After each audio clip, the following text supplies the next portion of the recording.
translating the true root. But we see there how Elizabeth Bathory behaves. And by this time, I'm very sure Apocrypha had its light novels translated, and Frankenstein can't talk. It's part of the trade-off for her madness enhancement that is always active. She can't talk. And I think she couldn't talk normally during the London Singularity when she wasn't a servant. But I'll give it a bit of a pass now. Meanwhile, Elizabeth had to take a very powerful wake up call to start changing her act. As the teenager Elizabeth Bathory, she thinks that everybody but her are pigs, and born out of this belief, she thinks it's entirely alright to do whatever she pleases with livestock. If she can kill them, if she can torture them, everything is in the name of her entertainment and pleasure. It took her being in the same situation that led to her death, imprisoned with only a small bar, or rather small ray of sunshine filtering through the bars, to get her to change her act. This happens in CCC.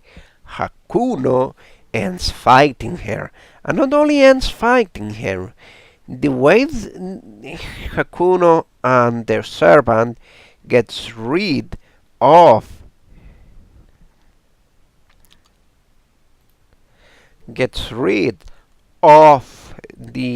this, it's through imprisoning her, and her reaction tells everything. Her reaction is entirely panicked. Her reaction is literally begging for mercy. Take this into account for a moment. This is what made her change her act in Fate Grand Order. Relieving her trauma finally led her got, or rather led the fact that she was being an evil woman or evil girl penetrate her thick skull. She hasn't changed entirely in FGO, but there is some character development in there. Better than none, I will say. What else can I tear this fig open? It's entirely terrible. Harry then later on somehow Selridge turned him into a pseudo grail. And turning him into a pseudo grail means he can summon more servants. And here's a problem you have with the pseudo grail thing. Soken, to turn Sakura into one, had to implant on her a piece of the Holy Grail, of the one that Saber blew up under Kiritsugo's orders in the Fourth War.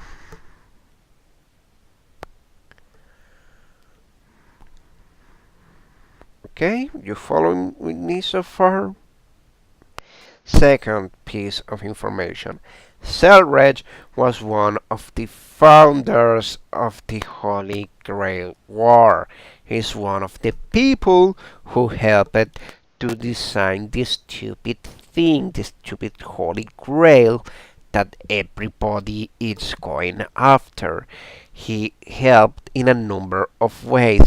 He should have a bigger than average, scratch that. He should have a not equal understanding of the mechanics of the Holy Grail to the Nasuverse, considering that he laid down the foundations along with them. And where do I have proof of this? Well, a rather peculiar manga series that is now official Type Moon propriety, sort of as of FGO.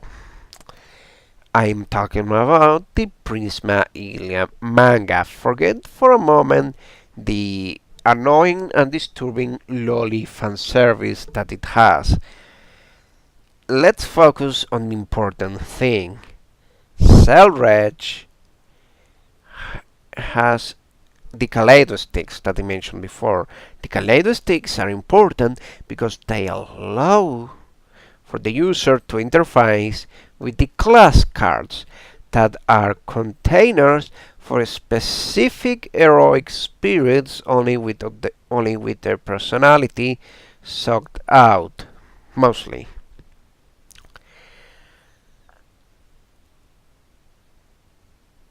And you need to understand this, alright? You need to understand this. Selred has specific items that can interact with the heroic spirits that are servants, that are a construct in turn, the servant bit, not heroic spirit bit, of the Holy Grail. Selred has a very profound understanding of the Grail. He isn't some amateur who is toying with it. He isn't some nobody. He's a respected person who was there when the first Holy Grail War went down. He was there when the Holy Grail was formed, when the systems were drawn, when everything was built. So him accidentally turning Harry into a pseudo Grail, it's not a thing. And if you think I'm still bitching too much and I'm close to finishing, no, sire. The author takes a special care to, and I apologize for my language, shit all over the Harry Potter cast. The author isn't entirely sure how to write friendships, because there is this stupid incident where Harry somehow travels into a parallel dimension that are the canon books and learns about Tom Riddle's resurrection. The problem with this is that when he comes back, his internal narration refers to Hermione as the Granger girl, when before they were shown on every chapter that had them appearing together as acquaintances, if not good friends. So, does Harry consider Hermione her friend or not? Dumbledore is this. I'm gonna give it some credit, and it deserves it. While Dumbledore is manipulative here, often to some caricaturesque extremes, he's not doing it out of a twisted sense of I'm twirling my mustache. Can you see? I am evil. Evil, I say. No, he's an evil. He's just doing it out of a misguided sense of concern. It's terrible how he treats the cats. I have already talked about Ron. The Weasleys are literally, well, not literally, but are shut onto by the narration. Apparently, Molly has been filling Ginny's head with delusions of Ginny marrying Harry Potter. And I'm like, dear Lord in heaven, this is not so the Weasleys. Molly can be a bit of an overbearing character, but it's in her nature. She has, what, 6, 7 kids? She had to raise two of them to adulthood.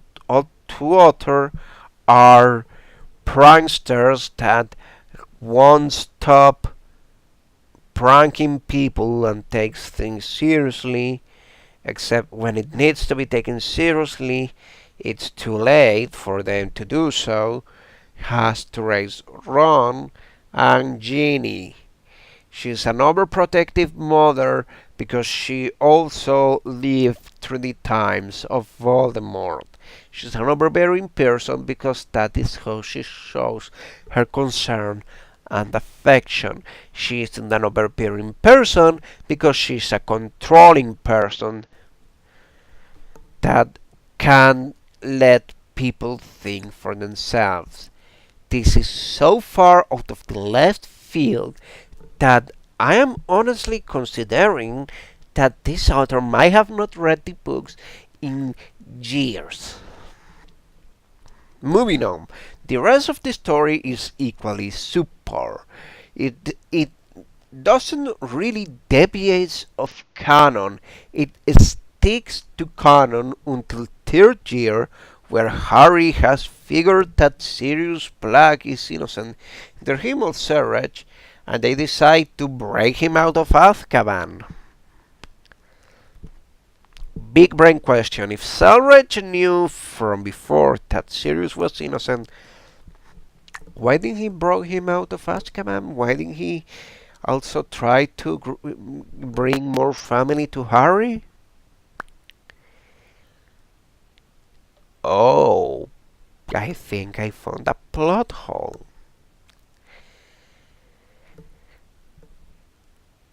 What else can I say? I think that the entire Holy Grail War episode was honestly a big fiasco. Harry somehow develops the thing called serial phantasm. This serial phantasm isn't a thing to be developed, much less Harry picking this name on purpose. The serial phantasm, aka setup, it's a thing of the moon cell and belongs to the extra timeline. There is also dream and destruction. This is again the author taking random crap of better media and applying it to his own fanfic in hopes of somehow making it cooler and improving its quality somehow. This is false. Without thought and care, adding those elements doesn't help. There is also the problem that the author has decided to bring in Archerko. Who is Archerko? Well, she's the inspiration for a particular character of Prisma Ilia. She's also a version of Ilia who, to say the least, had a very different life, and she fell in love with Shiro, and she saw